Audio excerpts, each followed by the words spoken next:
Hey guys welcome back to cricket trivia. So టీమిండియాకి across the games ఈ రోజు మంచి పాజిటివ్ రిజల్ట్స్ అయితే వచ్చినాయి. ఇండియన్ మెన్స్ టీం వచ్చేసి ఆఫ్ఘనిస్తాన్ మెన్స్ టీం మీద, ఇండియా ఏ టీం వచ్చేసి ఆఫ్ఘనిస్తాన్ ఏ టీం మీద, ఇండియన్ విమెన్ వచ్చేసి నేపాల్ విమెన్ టీం మీద అయితే గెలిచారు. నిజంగా 3 మ్యాచెస్ ఇండియన్ టీం ఆడితే ఈరోజు 3 మ్యాచెస్ గెలిచింది. So first Indian men's team గురించి డిస్కస్ చేద్దాం.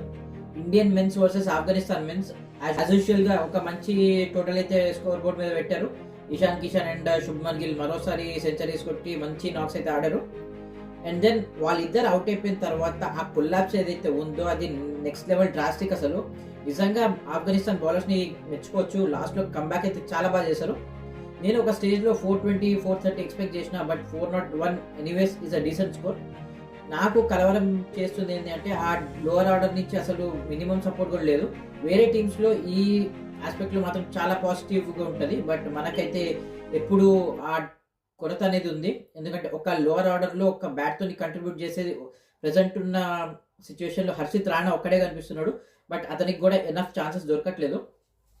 ఎనీవేస్ ఆఫ్ఘనిస్తాన్ అయితే ఓడిపోయింది ఈ మ్యాచ్ అండ్ ఇండియాకి 2-0 లీడ్. సో ఇంకొక మ్యాచ్ అయితే ఉంది అండ్ క్లీన్ స్వీప్ చేసే అవకాశాలు చాలా మంచిగా ఉన్నాయి. సెకండ్ వచ్చేసి Indian A team versus Afghanistan A team. So last match శ్రీలంకతో ఓడిపోయారు and then next level comeback ఈరోజు. సో లాస్ట్ మ్యాచ్ అయితే శ్రీలంకతో ఓడిపోయినప్పటికీ ఈరోజు అయితే మంచి భారీ విజయం అయితే కొట్టారు.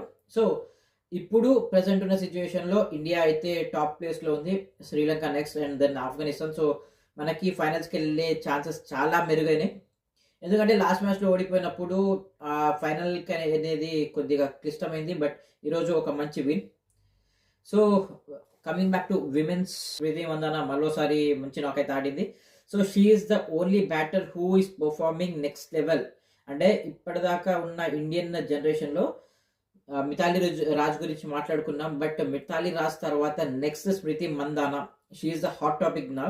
ఎందుకంటే కన్సిక్యూటివ్ ఇన్నింగ్స్ లో మంచి పర్ఫార్మెన్స్ అయితే ఇస్తుంది అండ్ మరోసారి హాఫ్ సెంచరీ అయితే కొట్టింది.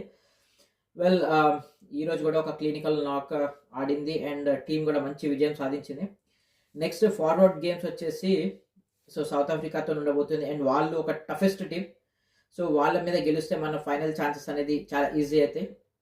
So hopefully next coming matches లో కూడా ఇండియన్ విమెన్ స్ట్రాంగ్ గా పర్ఫామ్ చేయాలి అండ్ మంచి కంటెండర్స్ గా ఫైనల్ కి అయితే వెళ్ళాలి. సో చూద్దాం మరి వీళ్ళు ఎలా పర్ఫామ్ చేస్తారు అనే దాన్ని బట్టి. అండ్ ఎందుకంటే మళ్ళీ కమింగ్ అగైన్ స్మృతి మందాన చాలా క్రూషియల్ కాబోతుంది మన ఇండియన్ టీమ్ విక్టరీస్ లో. సో ఎలా పర్ఫామ్ చేస్తుందో, ఎలా ఆడుతుందో చూద్దాం. నెక్స్ట్ మ్యాచెస్ లో విల్ వెయిట్ అండ్ సీ.